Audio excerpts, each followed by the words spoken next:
فاضل بریلوی رحمۃ اللہ علیہ فرماتے ہیں کہ قیامت میں منظر اس طرح کا ہوگا کہ نبی پاک ہمارے آگے آگے چلیں گے اور ہمیں اللہ کی رحمت کی خوشخبری سناتے جائیں گے، اور جب حضور یہ خوشخبریاں سنائیں گے تو حضور کے لبہائے مبارکہ سے پھول گریں گے اور ہم ان کو اٹھاتے جائیں گے۔ فرماتے ہیں خود تو وہ تھوڑی دیر کے لیے روئیں گے اللہ کی بارگاہ میں کہ یا اللہ انہیں معاف کر دے، خود روئیں گے لیکن ہمیں ہنسا دیں گے۔ پیش حق مجدہ شفاعت کا سناتے جائیں گے، آپ روتے جائیں گے پر ہم کو ہنساتے جائیں گے۔ اور باغ جنت میں محمد صلی اللہ تعالی علیہ وسلم، باغ جنت میں محمد مسکراتے جائیں گے، پھول رحمت کے گریں گے ہم اٹھاتے جائیں گے۔ حشر تک ڈالیں گے ہم پیدائش مولا کی دھوم، اور مثل فارس نجد کے قلعے گراتے جائیں گے۔ اور کیا ذوق بیان کیا، فرمانے لگے خاک ہو جائیں عدو جل کر مگر ہم تو رضا، دم میں جب تک دم ہے ذکر ان کا سناتے جائیں گے۔ جب تک سانسوں کی ڈوری چل رہی ہے، دم میں جب تک دم ہے ذکر ان کا سناتے جائیں گے۔ اللہ تبارک و تعالیٰ نے نا ہمارے محبوب کریم علیہ السلام کو دنیا میں بھیجا تو فرمایا یا ایھا الناس قد جاءکم برہان من ربکم، اے لوگو تمہارے پاس تمہارے رب کی دلیل آ گئی ہے۔ اللہ تبارک و تعالیٰ نے محبوب پاک علیہ السلام کو سراپا دلیل بنا کے بھیجا۔ باقی انبیاء کرام علیہم السلام کے پاس بھی اپنی نبوت کے دلائل کے طور پر بے شمار معجزات تھے، اور حضور کریم علیہ السلام کے تو پورے وجود کو ہی اللہ نے معجزہ بنایا ہے۔ اور نبی پاک صلی اللہ تعالیٰ علیہ وآلہ وسلم کی نبوت کی دلیلیں، حضور کے رسالت کے مستحکم دلائل جگہ جگہ آپ کو ملیں گے۔ سب سے پہلی چیز تو یہ سمجھنے والی ہے کہ نبی پاک علیہ السلام نے جس چیز کو سب سے پہلے اپنی نبوت کی دلیل کے طور پر بیان فرمایا وہ حضور کا کردار ہے، سیرت ہے، عمل ہے، حضور کا لوگوں کے ساتھ رویہ ہے۔ نبی پاک علیہ السلام کی تبلیغ کے 3 دور ہیں۔ ایک تو حضور نے اپنے قول سے تبلیغ فرمائی ہے، وہ 40 سال کی عمر سے محبوب نے اعلان فرمایا اور تبلیغ کی۔ اور ایک نبی پاک صلی اللہ تعالیٰ علیہ وسلم بالواسطہ حضور کی تبلیغ ہے جو آج تک جاری ہے۔ امت کے علماء، مشائخ، مبلغین حضور کے دین کو آگے پھیلا رہے ہیں، تو دراصل یہ بھی تبلیغ رسول پاک علیہ السلام ہی کی تبلیغ۔ اور ایک حضور کی تبلیغ کا دور ہے، حضور کی پیدائش سے لے کر ولادت مبارکہ سے لے کر حضور علیہ السلام کے اعلان نبوت تک۔ اس دوران نبی پاک نے جو تبلیغ فرمائی ہے وہ اپنے کردار سے فرمائی۔ عرب کا وہ معاشرہ جو بڑا میلا کچیلا گدلا ہو چکا تھا، جس کے اندر سراسر مادہ پرستی کا زور تھا، جس کے اندر لوگ انسانوں کی خرید و فروخت کرتے تھے، جس کے اندر بیٹیوں کو زندہ دفن کر دیتے تھے، جس کے اندر جو آدمی جتنا زیادہ مضبوط ہوتا تھا اتنا زیادہ لٹیرا بن جاتا تھا، اس معاشرے کے اندر رسول کریم علیہ السلام نے 40 سال گزارے، اور اس طرح گزارے کہ جو بیگانے بھی تھے وہ بھی کہا کرتے تھے یہ صادق ہیں، یہ امین ہیں۔ اور جب حضور نے اعلان نبوت کیا تو فرمایا، یہ قرآن مجید کے لفظ ہے، فرمایا فَقَدْ لَبِثْتُ فِيكُمْ عُمَرًا مِّن قَبْلِهِ أَفَلَا تَعْقِلُونَ، میں تمہارے بیچ عمر کا ایک حصہ گزار چکا ہوں، تمہیں عقل نہیں ہے، شعور نہیں ہے۔ نبی کریم علیہ السلام نے اپنے کردار کو، اپنے عمل کو اپنی نبوت کی دلیل کے طور پر بیان فرمایا۔ وہ تو حضرت حلیمہ بھی فرماتی ہیں نا، جب میں نبی کریم علیہ السلام کو اپنے گھر لے گئی تو میرا اپنا بچہ بھی دودھ پیتا تھا، 2 میرے بیٹے ہو گئے، ایک میری یہ نسبی اولاد اور حضور میری رضائی اولاد۔ تو کہتی ہیں جب میں کریم محبوب علیہ السلام کو اپنے سینے سے لگاتی تھی تو حضور میرے ایک پستان سے دودھ پیتے تھے اور دوسرا اپنے بھائی کے لیے چھوڑ دیا کرتے تھے۔ یہاں سے رسول کریم علیہ السلام نے کردار کے ذریعے تبلیغ، اور پھر اعلان نبوت سے پہلے ایک تنظیم عرب کے جوانوں پر، عرب کے سرداروں پر مشتمل بنائی گئی، جس میں نبی کریم علیہ السلام نے بڑا حصہ لیا سرکار نے، اور بڑے اہم لوگوں کو شعور حضور نے عطا فرمائے، وہ اس جماعت کا فیصلہ تھا کہ ہم سارے جوان، سارے بڑے لوگ ملیں گے۔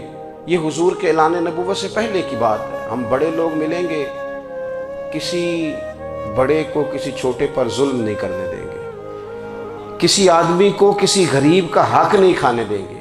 حضور علیہ السلام نے نا اپنے کردار سے، اپنے عمل سے، اور آپ کا جو عمل ہوتا ہے نا وہ اصل ہوتا ہے۔ ایک ہوتا ہے آپ کوئی بات کرتے ہیں اور ایک ہوتا ہے کہ آپ کوئی عمل کرتے ہیں۔ آپ جب عمل کرتے ہیں تو عمل کے ذریعے بھی لوگوں تک بات پہنچتی ہے کہ دراصل آپ کا اٹھنا بیٹھنا چلنا پھرنا کیا ہے۔ میرے رسول کریم علیہ السلام کا اٹھنا بھی ایک نبی کا، بیٹھنا بھی ایک نبی کا، بات کرنا بھی ایک نبی کا، معاملات زندگی کرنا بھی ایک نبی کا، لین دین کرنا بھی ایک نبی کا۔ ایک شخص کہتے ہیں میں نے اعلان نبوت سے پہلے حضور علیہ السلام سے کوئی چیز خریدی تھی اور میں نے عرض کیا تھا آپ یہاں تشریف رکھیں، میں پیسے لے کے آتا ہوں۔ میں 3 دن کے بعد آیا۔ دیکھو یہ بات کرنی کتنی آسان ہے، بولنی کتنی آسان ہے، پر 3 دن یہاں میرے بھائی کو کسی شخص کو 2 گھنٹے انتظار کرنا پڑ جائے تو لوگ کہتے ہیں الانتظار اشد من القتل، یہ تو قتل سے زیادہ تکلیف والا معاملہ ہے منتظر رہنا کسی کا۔ کہتے 3 دن کے بعد میں آیا تو میرے رسول کریم وہیں تشریف فرمایا۔ بس اتنا فرمایا یار تم نے مجھے بڑی تکلیف میں ڈال دیا، 3 دن ہو گئے یہاں رکے ہوئے۔ تو حضور نے اپنے کردار کو، اپنے عمل کو، اپنے معاملات کو سب سے پہلے اپنی نبوت کی دلیل کے طور پر پیش کیا۔ کسی نے کیا خوب کہا تھا کہ جو تیری جان کے دشمن ہیں وہ بھی کہتے ہیں، وہ جو تیری جان کے دشمن ہیں، بظاہر تو آئے ہیں نا ہجرت کی رات جان لینے، لیکن امانتیں حضور کے گھر میں رکھی ہوئی ہیں، امانتیں کاشانہ نور پہ پڑی ہیں۔ وہ جو تیری جان کے دشمن ہیں وہ بھی کہتے ہیں کہ امین تو ہے اور صداقت کی آبرو تو ہے، امین بھی تو ہے، صداقت کی آبرو تو ہے۔ تو پہلے کردار، پھر دوسری بات، اللہ تعالیٰ نے اپنے محبوب علیہ السلام کو اپنا مطلق نائب بنا کر، اپنا محبوب اعظم بنا کر، ویسے ہی سارے انسانوں کے بارے میں کہا وَإِذْ قَالَ رَبُّكَ لِلْمَلَائِكَةِ إِنِّي جَاعِلٌ فِي الْأَرْضِ خَلِيفَةً، میں زمین میں اپنا نائب بنانے والا ہوں۔ لیکن حضور علیہ السلام تو محبوب ہے نا، حضور کی نیابت تو محبوبیت کے درجے پر فائز ہے۔ تو رسول پاک کو رب کریم نے اس طرح کا بنا کے بھیجا کہ حضرت عبداللہ ابن رواحہ رضی اللہ تعالیٰ عنہ بیان فرماتے ہیں کہ اگر حضور کوئی معجزہ نہ بھی دکھاتے، نبی کریم علیہ السلام سے کوئی اعجاز لوگ نہ بھی دیکھتے، تو محبوب کا تو چہرہ ہی اس طرح کا تھا، لوگوں نے دیکھتے جانا تھا اور کلمہ پڑھ کے جانا تھا۔ لیکن باوجود اس کے میرے رسول پاک کا اعجاز یہ ہے، کمال یہ ہے کہ حضور کبھی اشارہ کر دیں تو چاند 2 ٹکڑے ہو جائے، کبھی دعا مانگ دیں تو ڈوبا ہوا سورج واپس آ جائے، کبھی محبوب گزرنے لگیں تو پتھر آپ پر سلام پڑے، کبھی حضور پہاڑ پر چڑھ جائیں تو پہاڑ وجد میں آ کر جھومنے لگے، محبوب کا کبھی نماز پڑھاتے ارادہ بن جائے تو اللہ تعالیٰ قبلے کا رخ ہی تبدیل فرما دے۔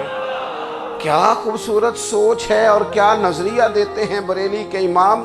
فرماتے ہیں اجابت کا جوڑا عنایت کا صحرا، دلہن بن کے نکلی دعائے محمد، اور اجابت نے جھک کر گلے سے لگایا بڑی ناز سے جب دعائے محمد۔ دیکھو خدا کی رضا چاہتے ہیں دو عالم، خدا چاہتا ہے رضائے محمد صلی اللہ تعالی علیہ وسلم۔ اور ایک مقام پہ فرماتے ہیں نائب دست قدرت پہ لاکھوں سلام، نائب دست قدرت پہ لاکھوں سلام۔ تو اللہ تعالیٰ نے نبی پاک صلی اللہ تعالی وسلم کو جو اعجاز۔ پھر ایک اور بات، حضور امی ہے، دنیا میں آ کر محبوب نے کسی سے پڑھا ہی نہیں۔ میرے محبوب نے جتنا پڑھا ہے رب کریم سے ہی پڑھا ہے۔ الرحمن علم القرآن خلق الانسان، رحمان نے قرآن سکھایا پھر انسان بنایا۔ اللہ تبارک و تعالیٰ کی بارگاہ کرم سے حضور نے لیا۔ رسول کریم امی ہیں، یہ بھی حضور کی نبوت پر ایک بڑی دلیل۔ دیکھو ایک ہوتا ہے کوئی آدمی بچپن سے ہی کسی چیز سے شغف رکھے اور جب اس کی عمر بڑی ہو جائے تو کہتے ہیں اس کا تجربہ بڑا ہو گیا ہے، یہ پہلے کوئی شعر کہتا تھا، کوئی ادبی جملہ کہتا تھا، تو اب اس کی یہ کام کرتے کرتے عمر بڑی ہو گئی ہے تو رسوخ حاصل ہو گیا۔ 40 سال کی عمر مبارک تک نبی کریم نے ایک شعر بھی نہیں کہا۔ حضور علیہ السلام نے کبھی کوئی ایسی بات، ویسے تو حضور کی ہر بات حکمت والی، لیکن جس کو عرب کے لوگ اپنے لہجے میں شاعری یا اپنے لہجے میں ادب کہتے تھے، وہ حضور نے بیان نہیں فرمایا۔ لیکن جب 40 سال کی عمر میں اعلان نبوت کیا تو پھر بڑے بڑے فصیح و بلیغ، بڑے بڑے سیانے طفیل بن عمر کہتے ہیں کہ اس شخص کو بھی میں نے دیکھا جسے بڑا ناز تھا اپنی فصاحت اور بلاغت پر، اور جب وہ حضور کے پاس آیا اور اس نے آ کے کچھ باتیں کی تو محبوب خاموشی سے سنتے رہے، اور جب وہ چپ کر گیا تو میرے کریم نے صرف سورہ فاتحہ پڑھی۔ کبھی اٹھتا تھا، کبھی بیٹھتا تھا، کبھی غور کرتا تھا، کبھی دائیں جاتا تھا، کبھی بائیں جاتا تھا، پھر کہنے لگا بتاؤ نا کلام کس کا ہے؟ فرمایا اس رب کا، اس رب کا، اس رب کا جس کا میں رسول بن کے آیا ہوں۔ نبی کریم صلی اللہ تعالیٰ علیہ وسلم امی ہیں، لیکن حضور نے کائنات کے رازوں سے پردے ہٹا دیے، نبی کریم نے جینے کے سلیقے بتا دیے، حضور نے ہر شخص کو اس کے مقصد حیات سے آگاہ کر دیا۔ نبی کریم علیہ السلام نے وہ فلسفہ حیات بیان کیا کہ لوگوں کو صرف جینے میں مزہ نہیں آیا، مرنے میں بھی مزہ آنے لگا۔ لوگ آگے بڑھ بڑھ کے جانیں پیش کرنے لگے، اپنی اولادیں قربان کر، جو فلسفیوں سے کھل نہ سکا اور نکتہ وروں سے حل نہ ہوا، وہ راز ایک طیبہ والے نے بتلا دیا چند اشاروں میں۔ محبوب کریم امی ہیں، لیکن حضور نے اس طرح دنیا کو سکھایا، اس طرح دنیا کو پڑھایا، اس طرح حضور نے علم کے چراغ اور دیپ روشن کیے کہ قیامت تک جسے روشنی ملے گی نا، اسے صرف دروازہ مصطفیٰ سے ملے گی، اسے رسول کریم علیہ السلام کے در دولت سے ملے۔ کچھ لوگوں نے کہا کہ اپنے پاس سے آیات بنا کے لاتے، اپنے گھر میں بیٹھ کے دعوے کر لینا تو کوئی مشکل کام نہیں نہ ہوتا، سارے لوگ ہی کر لیتے ہیں۔ بلکہ وہ ہمارے ایک بزرگ کہا کرتے تھے، خیالی پلاؤ پکائیے تے گھیو کدے بھی کٹ نہ پائیے، کیونکہ کون سا پیسوں کا ڈالنا ہے، زیادہ ڈالیں آپ، اور زیادہ ڈالیں۔ بہت سارے لوگ ہیں آج بھی، کچھ لبرل ہیں بیچارے، کچھ دین بیزار طبقہ ہے، وہ کہتے ہیں جناب ہمیں تو جدید باتیں بتائیں، ہمیں تو نئے اسلوب کے مطابق لے کے چلے، ہمیں تو او بھائی سن، میرے نبی پاک علیہ السلام نے فرمایا میرا قرآن کبھی پرانا نہیں ہوگا، اسے پڑھ کے دیکھ، اس کی جدت کا حسن دیکھ، یہ تو کھلا ہوا باغ ہے، تو ایک دفعہ اس کے قریب آئے گا تو خوشبو ملے گی، دوسری دفعہ آئے گا تو اس سے زیادہ تازی ملے گی، ایک دفعہ پھل کھائے گا تو مزیدار ہوگا اور دوسرا کھائے گا ہو سکتا ہے شکل ملتی جلتی ہو لیکن ذائقہ بڑا نرالا ہوگا۔ تو تو صحیح نا، جب کچھ لوگوں نے کہا یہ خود سے بنا کے آیات لاتے ہیں تو فرمایا وَإِن كُنتُمْ فِي رَيْبٍ مِّمَّا نَزَّلْنَا عَلَىٰ عَبْدِنَا فَأْتُوا بِسُورَةٍ مِّن مِّثْلِهِ، اگر تمہیں کوئی شک ہے اس میں جو ہم نے اپنے بندہ خاص میں نازل کیا ہے تو تم بھی اس جیسی ایک آیت بنا کے لاؤ۔ اور چلو چیلنج کھلا ہی دے دیا، فرما وَادْعُوا شُهَدَاءَكُم مِّن دُونِ اللَّهِ، اللہ اور اللہ والوں کو چھوڑ دو، تفسیری ترجمہ عرض کر رہا ہوں، یعنی صحابہ کو چھوڑ دو، حضور کے ماننے والوں کو چھوڑ دو، باقی ساری دنیا کے کافر کٹھے ہو جاؤ، ایک آیت بس قرآن جیسی لے کے آؤ، ایک آیت لے کے آؤ، ان کنتم صادقین، اگر تم سچے ہو۔ جوانوں سنو، کہا ایک آیت، اور یہ چیلنج آج تک قرآن مجید کا موجود ہے، آج تک وَإِن كُنتُمْ فِي رَيْبٍ مِّمَّا نَزَّلْنَا عَلَىٰ عَبْدِنَا فَأْتُوا بِسُورَةٍ مِّن مِّثْلِهِ، تم قرآن کے مقابلے کی ایک صورت لے کے آؤ اور سارے حمایتی اکٹھے کر لو اپنے، ان کنتم صادقین، اگر تم سچے ہو۔ جواب تو ادھر سے آنا تھا نا، لیکن کائنات کے رب نے جواب بھی خود دیا، فرمایا فَإِن لَّمْ تَفْعَلُوا وَلَن تَفْعَلُوا، اگر تم نہ لا سکے، اور فرمایا تم لا سکتے بھی نہیں، اگر تم نہ لا سکے اور تم لا سکتے بھی، نہ خنجر اٹھے گا نہ تلوار تم سے، یہ بازو میرے آزمائے ہوئے ہیں۔ وَلَن تَفْعَلُوا، تم لا بھی نہیں سکتے۔ فَاتَّقُوا النَّارَ الَّتِي وَقُودُهَا النَّاسُ وَالْحِجَارَةُ، پھر اس آگ سے ڈر جاؤ جس کا ایندھن آدمی اور پتھر ہے۔ اعدت للکافرین، بنائی کافروں کے لیے، بنائی مومنوں کے لیے تو رب نے جنت بنائی ہے۔ اعدت للکافرین، یہ دوزخ اللہ نے کن کے لیے بنائی ہے؟ اعدت للکافرین کہتا ہے کافر کے لیے بنایا۔ تو اللہ تبارک و تعالیٰ نے میرے رسول پاک صلی اللہ تعالیٰ علیہ وسلم کو وہ کتاب عطا فرمائی، اور پھر حضور کی فصاحت و بلاغت، معرفت۔ دیکھو ایک ہوتا ہے گھنٹوں باتیں کرنا، ایک ہوتا ہے کئی والیم پر مشتمل، کئی جلدوں پر مشتمل کتب کا لکھنا، اور ایک ہوتا ہے کسی بندے کا ایک بات کرنا اور سامنے والے کی طبیعت کو اتنا جگا دینا کہ اگلی بات فوراً ہی اس کی سمجھ میں آ جائے۔ اور حضور نہ کسی کی انا کو نہیں جگاتے تھے۔ ہم بعض اوقات کسی سے خطاب کرتے ہیں، بات کرتے ہیں تو سامنے والے کی انا کو جگا دیتے ہیں، ٹھیس پہنچاتے ہیں، وہ کہتا چل پھر تگڑا ہو جا میں بھی آیا۔ حضور انا نہیں جگاتے تھے، میرے نبی پاک ضمیر جگاتے تھے تاکہ وہ شخص فیض حاصل کر سکے، اسے کچھ ملے۔ نبی کریم کا جو انداز تکلم ہے وہ اس طرح کا ہوتا تھا کہ انسان خود بخود کھل اٹھتا تھا کہ مطلب یہ بات ہونے کیا لگی ہے، مطلب حضور کیا فرمانے لگے۔ نبی کریم صلی اللہ تعالیٰ علیہ وسلم ایک دن محبوب کریم نے صحابہ کے پیچھے حضور کی فصاحت و بلاغت دیکھے، فرمایا محبوب نے کتنا نادان ہے وہ شخص جو اپنے ماں باپ کو گالی دے۔ کھلی ہو گئی لوگوں کی آنکھیں، کان کھڑے ہو گئے کہ یا رسول اللہ کون ایسا بدبخت ہے جو ماں باپ کو گالی دے گا۔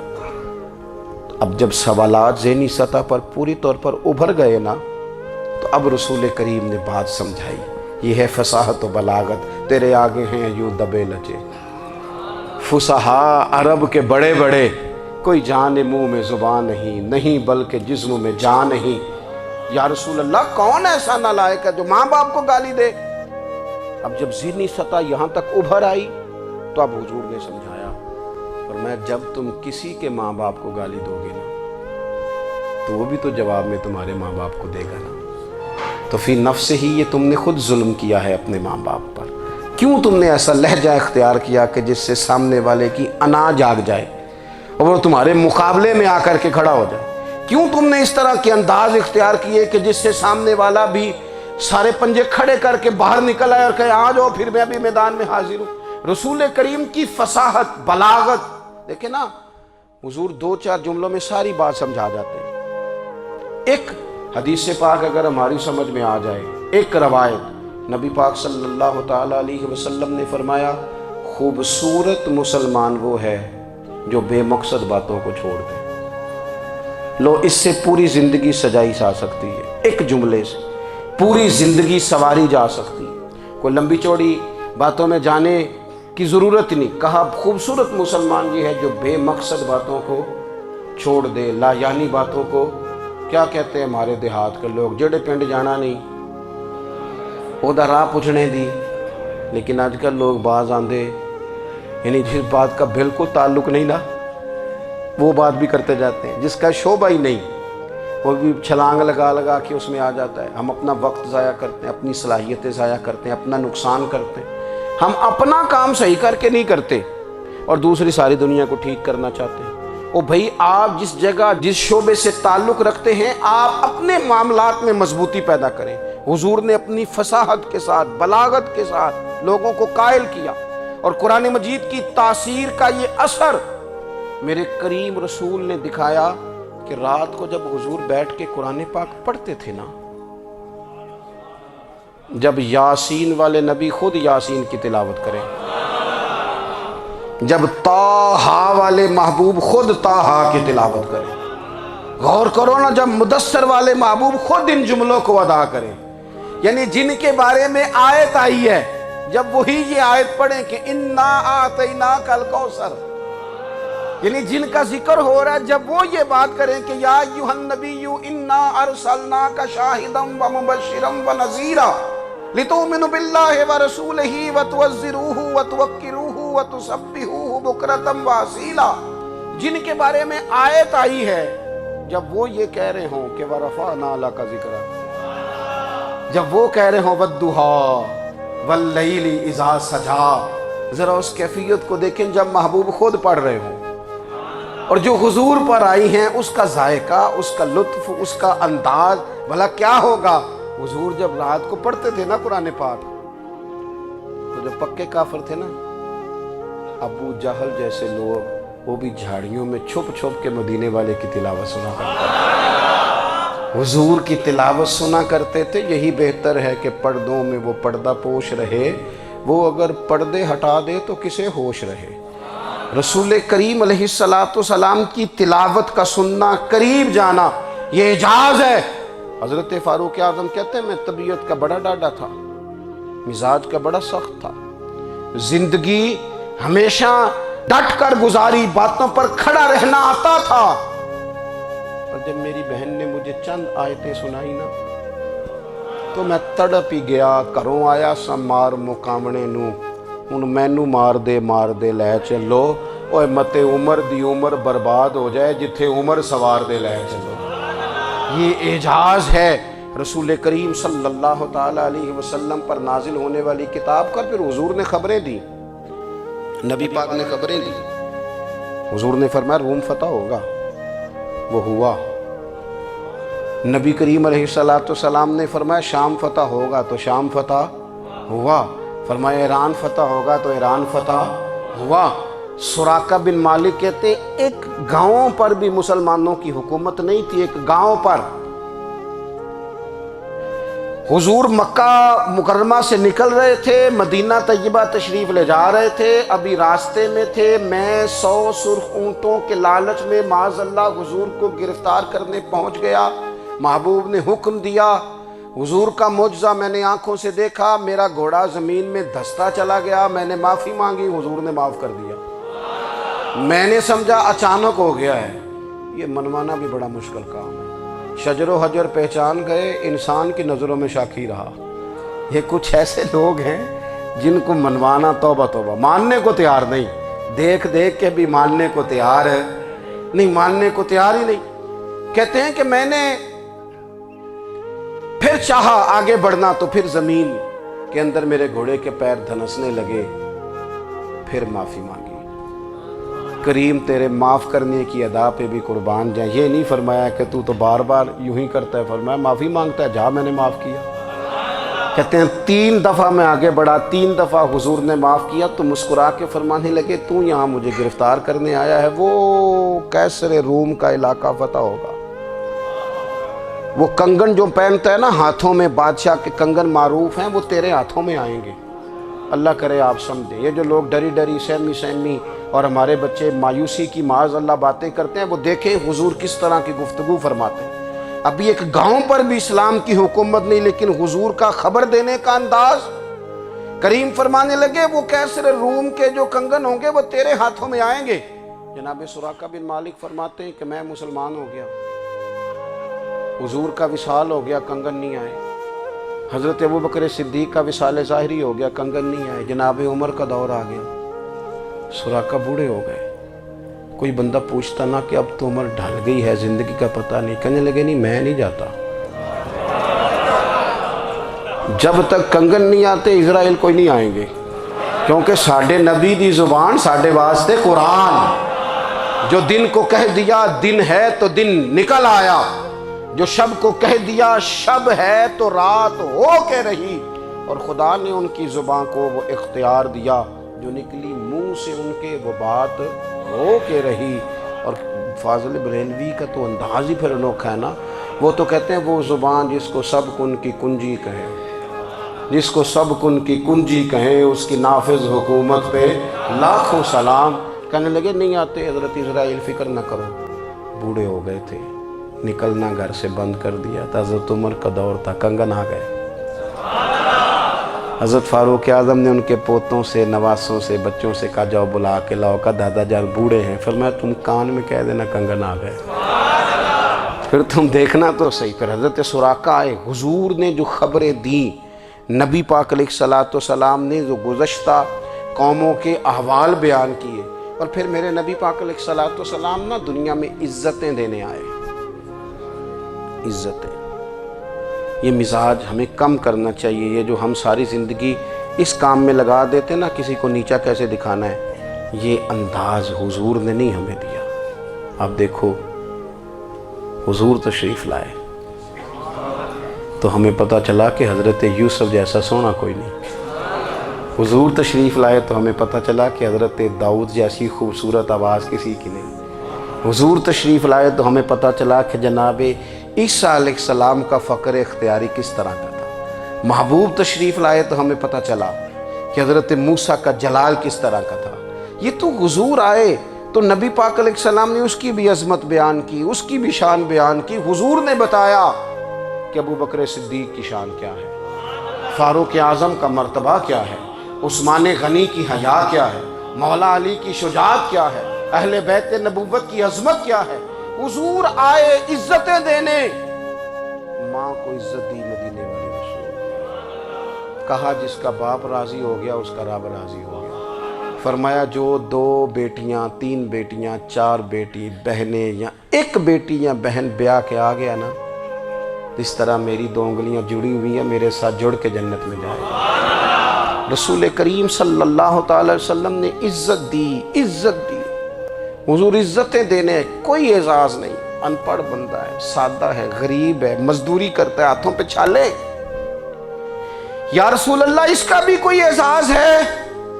قربان جائیں، میرے کریم نے عزت دی، فرمایا محنت کر کے روزی کمانے والا تو اللہ کا دوست ہے، یہ اینٹیں اٹھانے والا، یہ مشقتیں کرنے والا، یہ صبح دیہڑی پہ جانے والا، یہ بیچارہ جو اچار سے روٹی کھاتا ہے، تو نے ہر شخص کی قسمت میں یہ عزت لکھی اور آخری خطبے کی صورت میں وصیت لکھی۔ رسول کریم نے ہر بندے کو اعزاز دیا، عظمتیں دی۔ حضور عزتیں دینے آئے، نبی پاک علیہ السلام نے اعزازات دیے، حضور نے نوازا۔ یہ ساری چیزیں میرے رسول پاک کی تشریف، اور پھر یہ جو حضور کے صحابہ اور اہل بیت ہیں نا، یہ بھی میرے نبی پاک کی نبوت کی دلیل ہے۔ اتنی جلدی انقلاب آیا نہیں کرتے، وہ کل تک جو رہزن تھے حضور نے راہبر بنا دیے۔ وہ لوگ جو کل تک ایک دوسرے کے گلے کاٹ کے کھاتے تھے، ایک دوسرے کو مارتے تھے، تکلیف پہنچاتے تھے، برادری ازم پہ لڑتے تھے، حضور نے بھائی بھائی بنا دیے۔ ایک پلیٹ میں کھانا کھانے لگے، سیدنا بلال حبشی، صہیب رومی، سلمان فارسی، حضور نے یوں کر کے ملا دیا۔ نبی کریم علیہ السلام نے تقسیمیں ختم کر دی دنیا میں۔ حضور کہ صحابہ نے اپنا کردار اس طرح کا دکھایا، اتنا بلند کیا، اور صحابہ کرام علیہم رضوان اس کو دیکھ کر اتنی بلندیوں پہ گئے کہ گواہیاں اللہ کا قرآن دیتا ہے۔ فرمایا محمد الرسول اللہ والذین معہ اشداء علی الکفار رحماء بینہم تراہم رکعا سجدا یبتغون فضلا من اللہ ورضوانا۔ فرمایا یہ جو میرے محبوب کے ساتھ والے ہیں کافروں پر سخت ہیں، آپس میں نرم دل ہیں، تم جب بھی انہیں دیکھو گے سجدے کرتے دیکھو گے، رکوع کرتے دیکھو گے، تم انہیں دیکھو گے اللہ کی رضا کے متلاشی ہیں۔ انہیں ساری مادہ پرستی سے نکال کر محبوب نے رب کی رضا کے رستے پہ ڈال دیا۔ میرے نبی کریم سید عالم صلی اللہ تعالیٰ علیہ وسلم کی نبوت کے دلائل کے طور پر یہ ساری چیزیں آئیں۔ بس میں بات سمیٹنے لگا ہوں۔ حضور کا جو اخلاق ہے نا، وہ بھی نبی کریم علیہ السلام کی نبوت کی بہت بڑی دلیل ہے۔ وَإِنَّكَ لَعَلَىٰ خُلُقٍ عَظِيمٍ۔ محبوب ہم نے آپ کو نا خلق عظیم کا مالک بنایا ہے۔ کچھ لوگ سمجھتے ہیں صرف آپ کا بولنے کا انداز ٹھیک ہو تو آپ با اخلاق ہے۔ نہیں بھائی، بولنے کا انداز ٹھیک ہونا با اخلاق نہیں، سچ بولنا اخلاق کی علامت ہے۔ آپ کا حق بات کرنا اخلاق ہے، آپ کا صحیح گواہی دینا اخلاق ہے، آپ کا اللہ تعالیٰ کی طرف سے آزمائش آنے پر صبر کا مظاہرہ کرنا اونچا اخلاق ہے۔ رب نعمت دے تو آپ کا وجود ڈھلتا جائے شکر میں، یہ اخلاق ہے۔ رب کریم اگر آپ کو کسی وقت کسی آزمائش میں اپنی حکمت سے ڈالتا ہے تو عزت نفس کو برقرار رکھنا، خودداری کو برقرار رکھنا، یہ اخلاق۔ نبی پاک نے اعلیٰ ترین اخلاق کی بات بتائی، اعلیٰ ترین۔ حضور نے لوگوں سے بیعت لیتے وقت کہا تھا میرے ہاتھ پر بیعت کرو، چوری نہیں کرو گے۔ نبی پاک علیہ السلام نے مختلف امور پر بیعت لی۔ حضرت حکیم بن حزام کہتے ہیں حضور نے میرے ہاتھ پہ ہاتھ رکھ کے کہا میرے ہاتھ پہ ہاتھ رکھ کے بیعت کرو کہ کسی دنیا دار سے سوال نہیں کرو گے، خودداری سے زندگی گزارو گے، عزت نفس سے جو رب نے تمہیں دیا ہے تم اس پر راضی رہو گے، لوگوں کی جیبوں کو ٹٹولنا، دوسروں کی دولتوں پہ راج کرنا، دوسروں کے مال پر نگاہیں ڈالنا اللہ کے حبیب نے پسند نہیں کرنا۔ فرمایا بیعت کرو کہ تم کبھی کسی سے سوال نہیں کرو گے، حد ہو گئی۔ نبھانے والوں نے پھر اس عہد کو نبھایا اور کمال کر دی۔ حضرت حکیم بن حزام گھوڑے پہ بیٹھے تھے، ہاتھ میں درہ تھا، وہ زمین پہ گر گیا، قریب غلام کھڑا تھا، حضرت حکیم بن حزام خود گھوڑے سے اترے، درہ اٹھایا، دوبارہ گھوڑے پہ بیٹھے۔ غلام عرض کرنے لگا حضور مجھے بتا دیتے میں اٹھا کے دے دیتا۔ آنکھیں چمک اٹھیں، فرمانے لگے کیسے بتا دیتا، اپنے رسول سے وعدہ کیا ہے کبھی کسی سے سوال نہیں کروں گا، کبھی سوال نہیں کروں گا۔ اللہ کے محبوب نے ہمیں اعلیٰ اخلاقی قدروں کی بات ہمیں سکھائی ہے۔ ہم دیکھتے ہیں کہ بڑی جلدی 2 4 5 لوگوں کے غصہ دلانے پر ہم ساری اخلاقی حدوں کو کراس کر جاتے ہیں۔ دوستو ہمارا ایک ویژن ہونا چاہیے، ہمارے ذاتی رویے بڑے معتبر ہونے چاہیے، لین دین کے معاملات کے اندر مسلمانوں کو بڑا صاف ستھرا ہونا چاہیے۔ ہمیں اپنی معاشی زندگی میں روزمرہ کے معاملات میں ہماری توجہات کا مرکز صرف اللہ رسول کی ذات ہونی چاہیے۔ رب کریم نے اپنی حکمت سے کسی کو کتنا دیا ہے یہ اس کی حکمت کے تقاضے ہیں، ہمیں اس نے جس رنگ میں جس حال میں رکھا ہے ہمیں اپنے رب کی رضا پر بہت زیادہ مطمئن ہونا چاہیے۔ اچھا پھر ایک اور بات، جن چیزوں کو ہم نے دکھ بنایا ہے نا یہ تو وہاں دکھ تھا ہی نہیں، مہینہ مہینہ چولہا نہیں جلا، لیکن کسی جگہ اظہار غربت ہے حضور کی اولاد پاک کا یا صحاب کا یا ازواج کا، مہینہ مہینہ چولہا نہیں جلا۔ لیکن یہ اخلاق عالیہ کا حسن دیکھو، اپنے گھر مہینہ مہینہ چولہا نہیں جلا، جو مانگنے آیا اسے جھولی بھر کے عطا فرمایا، کوئی دروازے سے خالی نہیں گیا۔ عزیز بھائی، اگر زندگی میں اخلاقی قدریں ہم اپنا لیں اور ہم تھوڑا تھوڑا کر کے اپنے آپ کو تبدیل کریں، ساری زندگی توجہ رہی کہ فلاں کیا کر رہا ہے فلاں کیا کر رہا ہے، تھوڑا سا گردن کو جھکا کے اپنے اوپر توجہ ڈالیں، اپنے آپ کو وقت دیں، حضور کے اخلاق عالیہ کی روشنی میں، تعلیمات حسنہ کی روشنی میں ہم اپنے کردار و عمل پر تھوڑی توجہ دیں۔ اس وقت بہت بڑی تعداد میں امت مسلمہ ہے، اور ایسا نہیں ہے کہ دولت نہیں ہے، دولت سے بھی سرشار ہیں، ہمارے ہاں بڑے بڑے انجینئر ہیں، بڑے بڑے ڈاکٹر ہیں، لیکچرار ہیں، ہمارے پاس بڑے بڑے ہاسپٹل ہیں، بڑا کچھ ہے، لیکن کردار و عمل کے بادشاہ، اپنی زندگی تقوی کی روشنی میں گزارنے والے ان لوگوں کی تعداد کم ہے۔ اگر کوئی آج بھی سارے کام نیک کرے لیکن جائیداد میں سے بیٹی کا حق رکھ جائے تو پھر اس نے کیا میلاد منایا ہے؟ اگر آج بھی جو 2 4 لوگ بیچارے اس کے زیر دست ہیں، ملازمین ہیں، ان کے ساتھ اس کا رویہ انتہائی سخت ہو تو اس نے کیا میلاد منایا؟ اگر آج بھی وہ برادری ازم کی بنیاد پر دوستیاں کرے اور چھوٹے بڑے کی وہ تقسیم رکھے، جسے حضور نے فرمایا کہ قبیلے تو تعارف کے لیے، ورنہ کسی عربی کو اجمی پر، گورے کو کالے پر کوئی فضیلت نہیں۔ اگر کوئی آج بھی اس برادری ازم کا قائل ہے پھر اس نے کیا میلاد منایا؟ اگر کوئی شخص آج بھی اپنے آپ کو مادہ پرستی میں پوری طرح دھکیل چکا ہے اور رضا الہی کا مسافر نہیں بنا تو اس نے کیا میلاد منایا؟ اپنی طبیعتوں میں روحانی تبدیلی اور وہ خاص افکار جو حضور اپنے غلاموں میں پیدا فرماتے ہیں، ان افکار کو پیدا کرنا، سوچوں کو بدلنا، سوچوں کو، نظریات کو بدلنا، اپنے روزمرہ کے معاملات کا جائزہ لینا کہ ہم کس طرح آگے بڑھ سکتے ہیں اور کس طرح ہم ایک بہترین امتی اور ایک بہترین مسلمان بن سکتے ہیں، اس پر توجہ دینا یہ میلاد ہمیں سبق دیتا ہے۔ اللہ تعالیٰ مجھے اور آپ کو عمل کی توفیق عطا فرمائے۔ آخر دعوایا ان الحمدللہ۔